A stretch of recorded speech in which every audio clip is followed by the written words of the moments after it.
স্বাগত সারা দাও বাংলাদেশ অনুসন্ধানী সংবাদ আপনাদের সকলকে। আজকে আমার সাথে উপস্থিত আছেন সারা দাও বাংলাদেশের সম্পূর্ণ টিম। আজকে চলে এসেছে বাংলাদেশের সিনিয়র সাংবাদিক জনাব আনিস আলমগীর ভাইয়ের বাসায়। আমরা তার সাথে কথা বলবো বাংলাদেশের নানান বিষয় নিয়ে। স্বাগত আমাদের অনুষ্ঠানে আপনাকে। শুরুতেই প্রশ্ন করতে চাই, বর্তমান বাংলাদেশ আপনার চোখে, মানে আপনি বাংলাদেশের সরকার পট পরিবর্তনের পরে আপনি যে ধরনের বাংলাদেশ আশা করেছিলেন বা যে ধরনের স্বপ্ন আপনি দেখেছিলেন, সে বাংলাদেশের সাথে বর্তমান বাংলাদেশের মিল বা অমিল পান কিনা? ভেরি ফ্র্যাঙ্কলি, আমি যে স্বপ্ন দেখেছিলাম, জুলাই আন্দোলনকে সমর্থন করেছিলাম, সেটা পূর্ণাঙ্গভাবে দেখছি না। সেই জায়গায় একটা হতাশা আছে, কিন্তু এমন হতাশ নই যে আবার একেবারে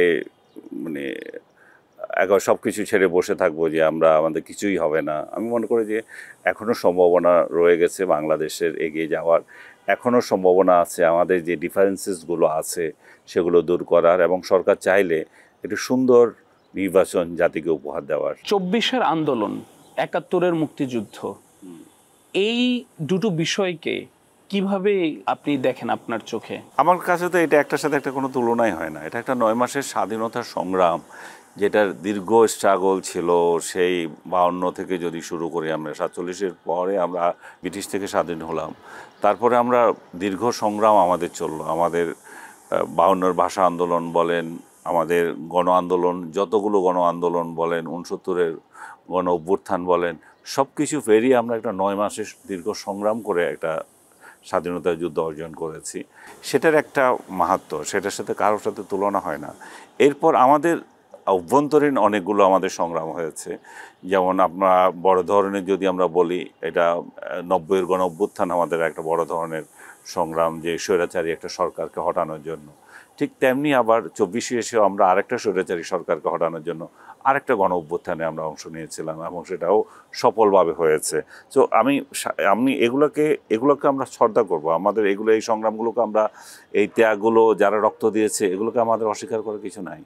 কিন্তু 71-কে 71-এর জায়গায় আমরা রাখতে চাই। সব সময় আপনাকে আমরা বিভিন্ন আমলে দেখেছি, যখনই আপনি সরকারের সমালোচনা করেছেন কিংবা আপনার ব্যক্তিগত মতামত দিয়েছেন, আপনাকে নির্দিষ্ট দলের মুখপাত্র বলা হয়। রাজনৈতিকভাবে কি কোনো দলকে আপনি প্র্যাকটিস করেন কিনা সাংবাদিকতায়? না, সাংবাদিকতায় রাজনীতি করার কোনো অধিকারই নেই আমার। দেখেন, আমি সাংবাদিকতায় পড়েছি, সাংবাদিকতা পড়িয়েছি, এবং আমি সাংবাদিকতা করি। আমি ইলেকট্রনিক মিডিয়া বলেন, প্রিন্ট মিডিয়া বলেন, অনলাইন বলেন, সব জায়গায় আমি কাজ করেছি। সো আমার ব্যক্তিগত অভিজ্ঞতা থেকে আমি যেটুকু প্রাতিষ্ঠানিক শিক্ষা, মাঠের শিক্ষা, সব কিছুর মিলে আমি মনে করি যে একজন সাংবাদিক তার অন্য কোনো পেশায় থাকার সুযোগ নাই। বিশেষ করে রাজনীতিতে তার মত থাকবে, সে একটা মতামত দেবে, তার মতের সঙ্গে অন্যেরা দ্বিমত করবে, কিন্তু সেই মতটাতেও আবার অসত্য তথ্য থাকতে পারবে না। আমি একটা মত দিচ্ছি, আপনার কাছে সেটা গ্রহণযোগ্য নাও হতে পারে, ইন্টারপ্রিটেশন আপনি আপনার মতো করবেন, আমি আমার মতো দেখছি, আপনি আপনার মতো দেখছেন, কিন্তু আপনি খেয়াল করবেন যে সেখানে অসত্য তথ্য আছে কিনা। এটাই হচ্ছে আমাদের বড় সমস্যা। আমাদের যে প্রতিপক্ষ একটা, আমরা একজনকে আরেকজন নিজের আদর্শ দিয়ে চিন্তা করি, যে ও যেহেতু আমার আদর্শ ধারণ করে না, সে আমার বিরোধী, সে দেশের বিরোধী, সে আরেকটা রাজনৈতিক দলের সমর্থক। সো আমার ক্ষেত্রে এটা দুর্ভাগ্য বলবো না আমি, আমার সাথে যেটা হয়, আমি মনে করি যে একজন প্রকৃত সাংবাদিকদের এটাই হওয়া উচিত। আমি যে সরকার থাকবে তারই সমালোচনা করব, তার তো গুণগান গাওয়ার আমার দরকার নাই। অবশ্যই তার কিছু ভালো কাজ আছে, সেগুলো আমি প্রশংসা করব, যেটা আমি সব আমলে করে এসেছি। কিন্তু তার মানে এই নয় যে তার গুণগানকে আমার ছাড়িয়ে যেতে হবে, তার সমালোচনাকে আমি চুপ করে থাকবো। সরকার মানে হচ্ছে যে সে ভালো কাজ করবে, খারাপ কাজ করবে, কিন্তু ভালো কাজ করলে সেটা সাংবাদিকতায় অত পাবে না, এটা অ্যাপ্রিসিয়েশন পাবে, কিন্তু সেটা ঢোল বাজানোর দরকার নাই। আপনার তো ভালো কাজের জন্যই আমরা এনেছি। আপনার কাজটা কি? আপনার কাজটা তো ভালো কিছু করা, জনগণের জন্য করা। তো সেখানে যে আপনি করছেন সেটা তো প্লাস পয়েন্ট, আপনি যে করছেন না সেটা হচ্ছে নেগেটিভ জিনিস, সেটা হচ্ছে খারাপ, সেটা নিয়ে কথা বলতে হবে প্রতিটা সাংবাদিকদের এটাই নিয়ে কথা বলতে হবে। আরেকটা কথা আমি বারবার বলি, একজন সাংবাদিকদের কোনো তো দায়িত্ব না যে একটা রাজনৈতিক সরকার আছে, এই সরকারকে ফেলে দেওয়া, এই সরকারকে বা এই সরকারের বিরুদ্ধে যখন আন্দোলন হচ্ছে তখন তার পক্ষ নিয়ে তাকে টিকিয়ে রাখা। আমি এটা কয়েকবার উদাহরণ দিচ্ছি যে শেখ হাসিনা সরকারের পক্ষটা ধরেন আপনি। শেখ হাসিনা সরকার ভালো কাজ করেছে, 2-4টা প্রশংসাও পেয়েছে, খারাপ কাজ করেছে সেগুলোরও নিন্দা পেয়েছে। কিন্তু শেখ হাসিনা যখন জুলাই আন্দোলনে নিয়ে এটা লেজে গোবরে অবস্থা করেছে, তখন উনি যখন অ্যাট্রোসিটিতে চলে গেলেন, উনি যখন পুলিশ যখন অ্যাকশানে চলে গেল, যখন আমাদের ছেলেমেয়েরা যে রাজপথে মারা যাচ্ছিল, এটা তো সাপোর্ট করতে আমি পারি না। সো আমি আমি আমি তখন কি আমার দায়িত্ব যে শেখ হাসিনা তো একটু ভালো কাজ করেছিল তাই তাকে রেখে দিতে হবে, তার জন্য আমার রাস্তায় নামতে হবে? কিন্তু আমি দেখলাম সেটা আমাদের একদল সাংবাদিক গেল প্রাইম মিনিস্টারের সাথে দেখা করার জন্য, কিভাবে সরকারকে টিকিয়ে রাখা যায় সে পরামর্শ দিল। আবার আরেক দল লোক কিভাবে এই সরকারকে ফেলে দেওয়া যায় প্রোপাগান্ডা দিয়ে, নানা বিকৃত তথ্য দিয়ে সাংবাদিকতা করছে। আমি মনে করি যে সাংবাদিকদের কোনো পক্ষ নেওয়াই উচিত না। সরকার টিকিয়ে রাখবে কিংবা সরকার ফেলে দেবে সেই দায়িত্ব জনগণের, যারা রাজপথে থাকে তাদের, সেই দায়িত্ব রাজনীতিবিদরা কিন্তু জনগণের প্রতিনিধি, তারা একেবারে জেনুইনলি সাংবিধানিকভাবে জনগণের প্রতিনিধি। তো জনগণের প্রতিনিধিরা যেটা করবে সেটাই হবে। আমার আপনার এখানে মাথা ঘামানোর প্রয়োজন নয়। আমি সাংবাদিক হিসাবে আমি শুধু সত্যটা তুলে ধরবো, আমি সাংবাদিক হিসাবে তথ্যটা তুলে ধরবো। এখন তথ্যটা আপনি কিভাবে নেবেন সেটা আপনার উপরে। প্রসঙ্গক্রমেই প্রশ্নটি এলো, আপনি জুলাই আন্দোলনের পক্ষে ছিলেন, কিন্তু বর্তমানে অনেক আমরা গণমাধ্যম সোশ্যাল মিডিয়াতে আমরা দেখছি যে আপনাকে ফেসিস্টের দোসর তকমা দেওয়া হচ্ছে। এই তকমাগুলো যখন আপনি নিজে দেখেন স্ক্রলিং এর সময়, বিব্রত বোধ করেন কিনা? কিছুটা তো খারাপ লাগে যে না জেনে কথাবার্তা বলতেছে। আর আমি যে জুলাই আন্দোলনের যোদ্ধা ছিলাম তার মানে যে আমি রাস্তায় রাস্তায় ঘুরেছি এ করছে তা না। আমি একটা অ্যাট্রোসিটি হচ্ছে সেটাকে সমর্থন করি নাই। সমর্থন না করাটাকে আপনি যদি মনে করেন যে জুলাইয়ের পক্ষে আমি অবস্থান নিয়েছি, আমার কোনো আপত্তি নেই সেখানে। কিন্তু আমি জুলাইয়ের পক্ষে অবস্থান নেওয়া মানে হচ্ছে যে আমি আবার এই যাত্রাবাড়ি ওই মোড় সেই মোড়ে যাই যুদ্ধ করব, সেটা তো আমার দায়িত্ব না, আমি এটা করিনি। আমার বুদ্ধিভিত্তিক যেটুকু সমর্থন দেওয়া সেটুকু আমি দিয়েছি। আমাকে যে ফ্যাসিস্ট বলে এগুলোতে কিছু আসে যায় না, কারণ এই শেখ হাসিনার আমলেই আবার আমাকে বলতো এই তো জামাত শিবিরের দালাল, বিএনপির দালাল বেশি বলতো, বিএনপির দালাল। কারণ ওদেরও মাইন্ডসেট এটাই যে আপনি যদি আওয়ামী লীগের পক্ষে কথা না বলেন সে হচ্ছে বিএনপির দালাল। এই শেখ হাসিনাকে চাই নাই বলেই তো আমরা ওই রিজিম চেঞ্জ চেয়েছি, তাই না? তো এখন যদি এরাও আবার একই কাজ করে তাহলে তো ওদের শেখ হাসিনার সাথে তাদের কোনো পার্থক্য নাই। সো এটা সমালোচনা যখন করে তখন এরা বলবে যে আবার ও ফেসিস্টের দালাল, কিন্তু ফেসিস্টের পক্ষে বলেন আর না বলেন। আবার আরেকটা জিনিস দেখেন যে ফেসিস্ট যাদেরকে বলছি আমরা, সে আওয়ামী লীগ, তারা এত অপকর্ম করেছে সব কিছুই মেনে নিচ্ছি, কিন্তু তাদের মধ্যেও কি কোনো ভালো লোক নেই? তাদের মধ্যেও কি কোনো লোক নাই যে অপকর্ম করে নাই? সো আমরা যে অপকর্ম যারা করছে তাকে, এবং শুধু রাজনৈতিক দল সমর্থন করার কারণে দুই ব্যক্তিকে তো একই রকম ট্রিটমেন্ট দিতে পারি না। আমরা সবার জানমালের নিরাপত্তা দিতে হবে। জানমালের নিরাপত্তা দেওয়া রাষ্ট্রের দায়িত্ব। এখন এটা যদি বলেন ও আপনি ফেসিস্টদের রক্ষা করতে বলছেন, না, আমি তো বিএনপি আমলেও এই কথা বলেছি। বিএনপিকে যখন নির্বিচার, আমার আজকে ফেসবুকও আমি দেখতেছিলাম যে আমার মেমোরিতে উঠছে 2টা স্ট্যাটাস যে এইটা নিয়ে যে আপনি যদি মিডিয়ার কণ্ঠরোধ করেন, রাজনৈতিক নেতাদের কণ্ঠরোধ করেন, তাহলে এটা কী ধরনের সরকার? আজকের ইয়েতে দেখতেছি আমি 5 বছর আগের। তারপর আরও একটা ছিল একই ধরনের মানে নিয়ে, মানুষের অধিকার নিয়ে। সো এটা হচ্ছে কি, যারা আমাকে দীর্ঘদিন ফলো করে তারা আবার জানে যে উনি তো আগের আমলও এরকম সরকারের সমালোচনা করছে এখন, কিন্তু নতুন গজাই গেছে ফলোয়ার বেশি, এবার নতুন বিপ্লবী গজাই গেছে 5 তারিখের পরে, যেগুলোকে আপনি কোথাও দেখেন নাই। এরা বিরাট মঞ্চ করতেছে, বিরাট জায়গা দখল করেছে, এরাই প্রপাগান্ডা বেশি ছড়াচ্ছে। কিন্তু এরা সহনশীলতা এদের মধ্যে কমে গেছে, এবং এরা সব কিছুতে আপনার জুলাইকে টেনে আনতেছে। কিছু একটা বললে ও জুলাইয়ের বিরুদ্ধে বলেছে, অথচ জানেই না এই জুলাইয়ের বিরুদ্ধে বলেছে। জুলাইকে শেখ হাসিনা ষড়যন্ত্র বলেছে, এরকম ইউটিউবাররা আবার এগুলো ছড়াচ্ছে। নিজেরাই বলেছে যে জুলাই হচ্ছে যে শেখ হাসিনার বড় ধরনের ষড়যন্ত্র, এরাই এখন আবার আমাদেরকে বলতেছে যে আমরা স্বৈরাচারের দোষর। এই জন্যই বলতেছে, আমি এটাকে খুব বড় করে যে দেখছি তা না, কিন্তু কথা হচ্ছে এটা যদি একটা মাত্রা ছাড়া প্রপাগান্ডা হয়, সেটা তো অবশ্যই এটার করতে হবে। বলছে যে শেখ হাসিনা, আজকেও আমি দেখলাম যে একজন বলতেছে শেখ হাসিনার থেকে উনি অনেক সুবিধা নিয়েছেন, শেখ হাসিনা আমলে উনি একটা পত্রিকার সম্পাদক ছিলেন। আচ্ছা, শেখ হাসিনার আমলে কত লোক সম্পাদক ছিল? যে বেটা পত্রিকায় লিখেছে? সে নিজেও সম্পাদক ছিল শেখ হাসিনার আমলে। এখন শেখ হাসিনার আমলে কী সুবিধা নিয়েছি সেটা কেউ বলতে পারছে না। হোল শেখ হাসিনার 17 বছর, প্রায় 17 বছরের শাসনে আমি লেস দেন 3 ইয়ার্স মিডিয়াতে চাকরি করতে পারছি। আপনি চিন্তা করে দেখেন, লেস দেন 3 ইয়ার্স আমি মিডিয়াতে চাকরি করছি।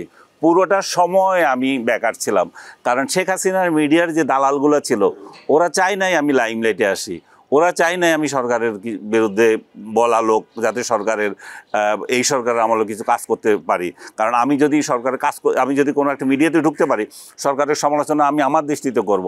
আমি কাউকে কেয়ার করি না, আমি আমার সাংবাদিকতার দৃষ্টিতে করব। আমার তো শাসকদের লেজুর ভিত্তি করার আমার দরকার নাই, কারণ আমার থেকে আমার খাওয়া পড়ার জন্য কারোর উপর নির্ভর করতে পারে না। আল্লাহর কাছে আমি শুকরিয়া আদায় করি যে আমার বাপ দাদা যা দিয়ে গেছে সেটা দিয়ে আমার চলে। আর আমি সামান্য যেটুকু আয় করি, শিক্ষকতা করে অন্য যেটুকু করি, যেভাবে আমার সম্পদ থেকে যে আয় আসে সেটা দিয়ে আমার চলে যায়। কারণ আমি তো লাক্সারিয়াস লাইফ লিড করতে চাচ্ছি না, আমি তো খুবই সামান্য একটা লোক, ডাল ভাত খেয়ে আমার চলে যায়। আমার এগুলো নিয়ে মাথা ব্যথা নেই, ওদের মাথা ব্যথা যারা কোটি কোটি টাকা ব্যাংকে রাখতে চায়, যারা গাড়ি বাড়ি দিয়ে দুনিয়াকে ঈর্ষান্বিত করতে চায়। এগুলো এটা আবার অন্যরা অন্যভাবে নিলে ঠিক না। এগুলো হচ্ছে আমাদের একটা কালচার তৈরি হয়েছে। আমাদের সাংবাদিক মানে হচ্ছে গরিব ঘর থেকে আসছে, ও এখানে এসে সাংবাদিকতার প্রেস কার্ড ঝুলাইয়া খাবে, অন্যদের থেকে টাকা ইনকাম করবে, চাঁদাবাজি করবে। আরেকটা সাংবাদিককে সে দেখে যে চাঁদাবাজিও করে না, কারো দিকে যায়ও না, কারো তোয়াজও করে না, সে কি করে এত লাইভ লিড করে। কিন্তু তাদের মাথায় এটাও নাই যে আমি গরিব ঘর থেকে এসে সাংবাদিকতা করতে আসি নাই, আমি আমার মানে সলভেন্ট ফ্যামিলি থেকে এসে সাংবাদিকতা কিছু দিতে আসছি। সো দুইটাকে এক করলে হবে না। এবং আমি এখনও বাংলাদেশের সাংবাদিকদের কাছে এই আহ্বান জানাই, আমাকে জিজ্ঞেস করে যে কারা সাংবাদিকতা আসবে। সম্প্রতি বিভু রঞ্জনের মৃত্যুর পরে আমি একটা বলেছিলাম যে আমি একটা পরামর্শ দিব যে বাংলাদেশে যাতে গরিবের ছেলেরা যদি সাংবাদিকতা আসে, সে যদি সৎ জীবন যাপন করার চিন্তা করে আসে তাহলে পারবে না।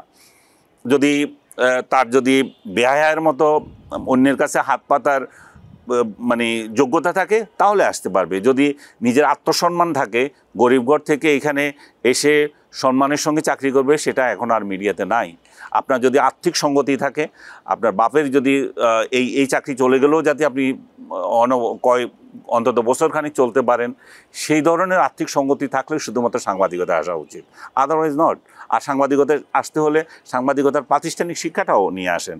খালি সাংবাদিক হয়ে যাব, একটা রাজনৈতিক দলের গোলাম হয়ে থাকবো, এগুলো জাতিকেও কিছু দেয় না, আপনার পরিবারকেও দেয় না। আপনি লং রানে আপনি দেখবেন যে আপনি একটা মানে ভালো রেপুটেশন আপনার থাকবে না।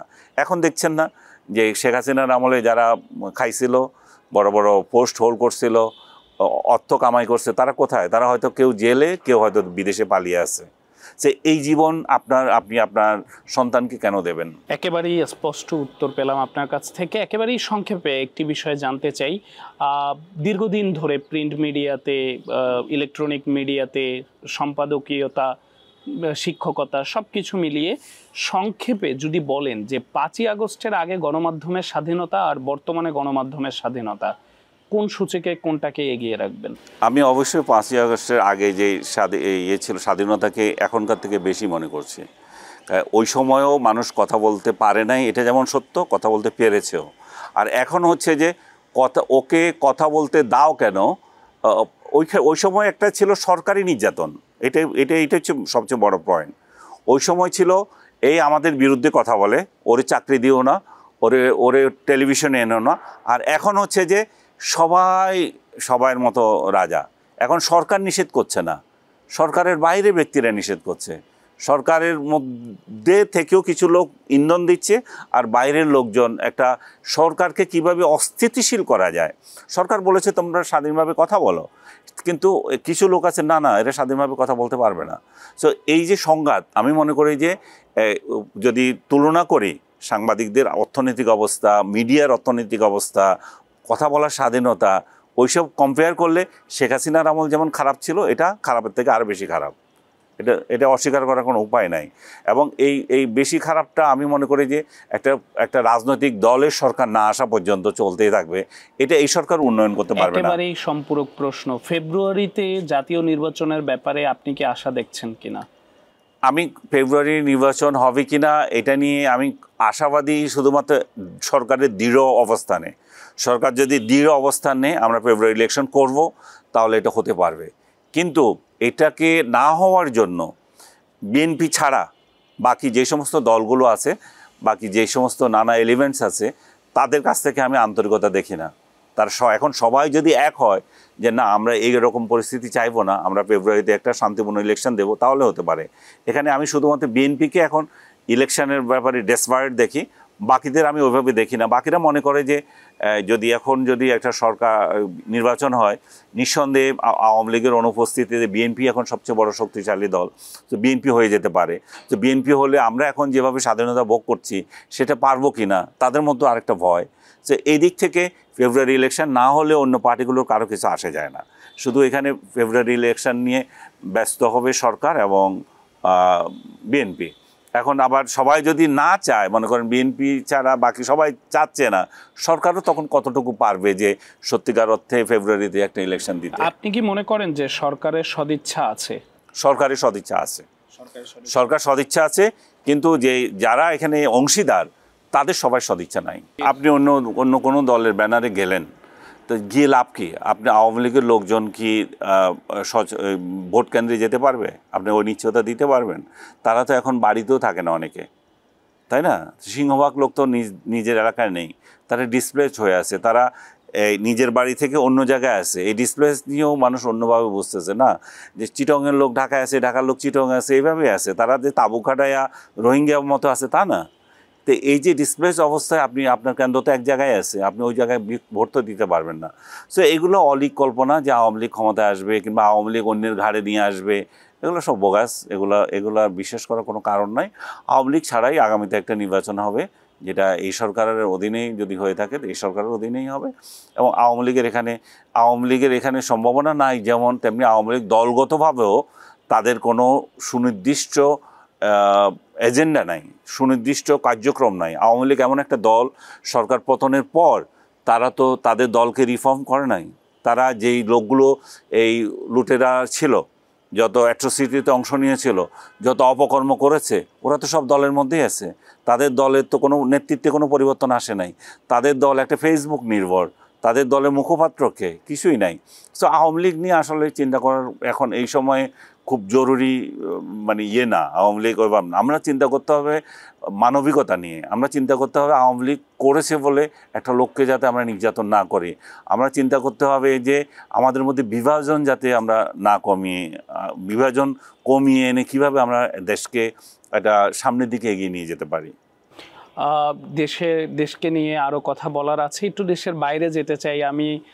যদি ভুল না করি আপনি আফগানিস্তান এবং ইরাকের যুদ্ধে বাংলাদেশের একমাত্র সাংবাদিক যিনি যুদ্ধরত অবস্থায় সেখানে সাংবাদিকতা করেছেন। দুটো প্রশ্ন জুড়ে দিতে চাই। প্রথম প্রশ্নটি হলো, অনেকেই বলে থাকেন দেশে সাংবাদিকতা করার চেয়ে বিদেশে বসে সাংবাদিকতা করার শান্তিটা বেশি। এই জায়গাটায় কি বলবেন? আপনি দেশেই সাংবাদিকতা করেছেন আওয়ামী লীগ আমলেও এবং এই আমলেও করছেন। আর আরেকটি প্রশ্ন, যুদ্ধরত অবস্থায় সাংবাদিক যেহেতু আপনাকে আমরা পেয়েছি, কিছু অভিজ্ঞতা শুনতে চাই।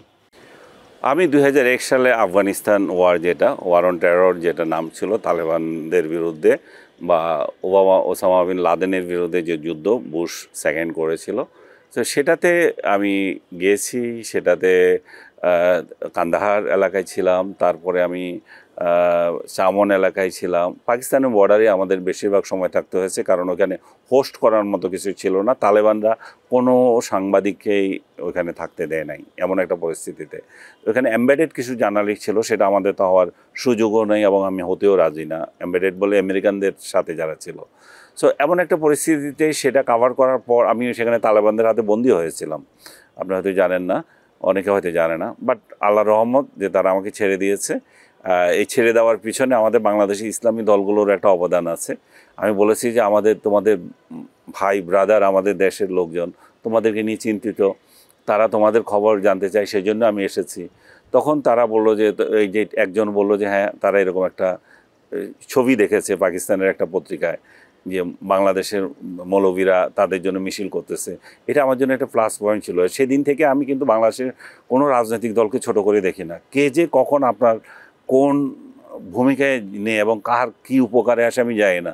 যে বাংলাদেশের ছোট ইসলামী দলগুলো আমার জীবনে এই ভূমিকাটা রেখেছে, আমি তাদের কাছে কৃতজ্ঞ। এবং আমি আসার পর আমি একটা টেলিভিশন শোতেও আমি এগুলো বলেছি। আমার জন্য বাইতুল মুকাররমের খতিব দোয়া করেছেন ইরাক, আমি যখন ইরাকে ছিলাম তখন, এটা পরবর্তীতে। তো এই যে মানুষের ভালোবাসা, আমি মনে করি ইরাকের 51 দিন ছিলাম, সেটা তো একেবারেই যুদ্ধের মধ্যেই, আমাদের চারপাশে গুলি, আমাদের হোটেলেও গুলি হয়েছে, হোটেলে বোমা ফেলছে, 2 জন লোক সরাসরি সঙ্গে সঙ্গে মারা গেছে। তা আমিও হতে পারতাম, আরেকজনও হতে পারতো। তখন কি আসলে বাঁচার আশা ছেড়ে দিয়েছিলেন না?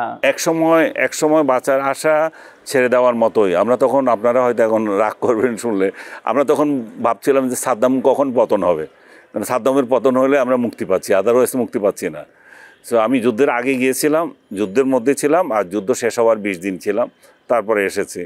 সো আমাদের আমি যেদিন আসতেছিলাম সেদিন আমাদের সঙ্গে যে 2 জন মারা গেল, ওদেরকে নিয়ে চিন্তা করছিলাম যে আজকে যদি ওরা বেঁচে যেত, ওরও আমার মতো স্বাধীন একটা দেশ স্বাধীনভাবে চলে যেতে পারতো। সো এইসব অভিজ্ঞতা থাকে, কিন্তু এগুলোর সাথে আবার যদি বাংলাদেশি সাংবাদিকতাকে আপনি তুলনা করেন যে রিস্কি কোনটা, অবভিয়াসলি যুদ্ধের মধ্যে রিস্ক বেশি। তবে বাংলাদেশের সাংবাদিকদের মধ্যে আপনি যদি অভ্যন্তরীণ কোনটা রিস্ক মনে করেন, আমি মনে করি যে আমরা ঢাকায় যারা সাংবাদিকতা করি তাদের থেকে মফস্বল সাংবাদিকরা অনেক বেশি রিস্কে থাকে। তারা অনেক বেশি তাদের আশেপাশের লোকদের দুর্নীতি নিয়ে লিখতে হয়, তাদের খুন খারাপি নিয়ে লিখতে হয়, সন্ত্রাস নিয়ে লিখতে হয়, যেটা আমরা হয়তো একটু দূর থেকেও লিখতে পারি, বা আমাদের সামাজিক মর্যাদা বা পত্রিকার শেল্টার, এটার জন্য হয়তো আমরা পার পেয়ে যাই। কিন্তু ওরা তো এলাকায় থাকতে হয়, ওদেরকে আরও বেশি কষ্ট করতে হয়। অনুষ্ঠানের একেবারেই শেষ পর্যায়ে আমরা আছি।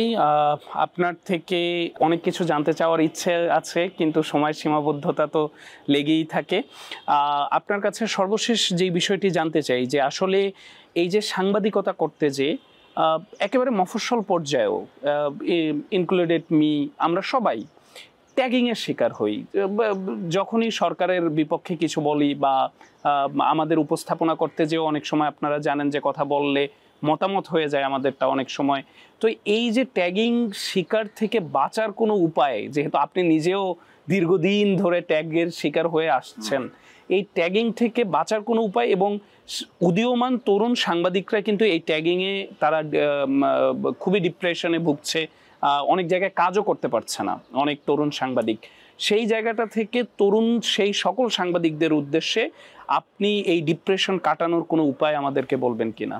আমি মনে করি যে আপনি যদি সৎ জীবনযাপন করেন, আপনি যদি কোনো রাজনৈতিক দলের গোলামি না করেন, এবং মানে ফাউল ইয়েতে রাজনৈতিক ডিবেটে যদি অংশ না নেন, তাহলে ঠিক আছে, আপনাকে কেউ করতে পারবে না। আলটিমেটলি আপনারই জয় হবে। আপনাকে যতই ট্যাগিং দিক, তাতে কি আসে যায়? যে ট্যাগিং দিলে যাদেরকে দেবে, ট্যাগিং দিয়ে কী করছে? আপনার হয়তো চাকরিটা খেয়ে নিচ্ছে। তো চাকরিটা খেয়ে নিলে ওইখানে কি বিবেকবান কোনো লোক নাই? সে কি বিবেচনা করবে না ওকে কেন ট্যাগ দিচ্ছে, ও কী ক্ষতিটা করেছে? ওটা দেখবে তো। আপনাকে রাষ্ট্র কর্তৃক নির্যাতিত করবে, তো যারা আপনাকে ধরে নেবে তারাও তো অশিক্ষিত লোক না, তারাও তো দেখবে কোন কথাটা উনি মিথ্যা বলছেন, এখানে কি সমস্যা হয়েছে, উনি কাক পক্ষেও নিয়েছেন, এটা কারো নাই। সো আমি মনে করি যে নিজে সৎ থাকলে, চিন্তায় সৎ থাকলে এগুলো কোনো বিষয় না। তবে আমি সাংবাদিকতা আসতে এখনও নিষেধ করব, যদি তার ব্যাকগ্রাউন্ড স্ট্রং না হয়, তার ফ্যামিলি, পারিবারিক অর্থনৈতিক অবস্থা ভালো না হয়, তাহলে না হয় এখানে এসে অনেক কষ্ট করতে হবে। প্রিয় দর্শক, আমরা শুনছিলাম এতক্ষণ সাংবাদিকতার নানান দিক, সিনিয়র সাংবাদিক হিসেবে তার অভিজ্ঞতা, এবং বাংলাদেশের সমসাময়িক অনেকগুলো বিষয় নিয়ে কিন্তু আমরা সমাধানের কিছু পথ আমরা পেয়েছি আশা করি। আপনাদেরই প্রশ্ন নিয়ে আমাদের এই অনুষ্ঠান সাড়া দাও বাংলাদেশ, আপনাদের প্রশ্নগুলো আমরা করি আমাদের অতিথিদের কাছ থেকে। নতুন কোনো পর্বে আবারও আমরা উপস্থিত হব আপনাদের সাথে, আপনাদেরকে নিয়ে। সেই পর্যন্ত মোহনা টিভির সঙ্গেই থাকুন। ধন্যবাদ সকলকে।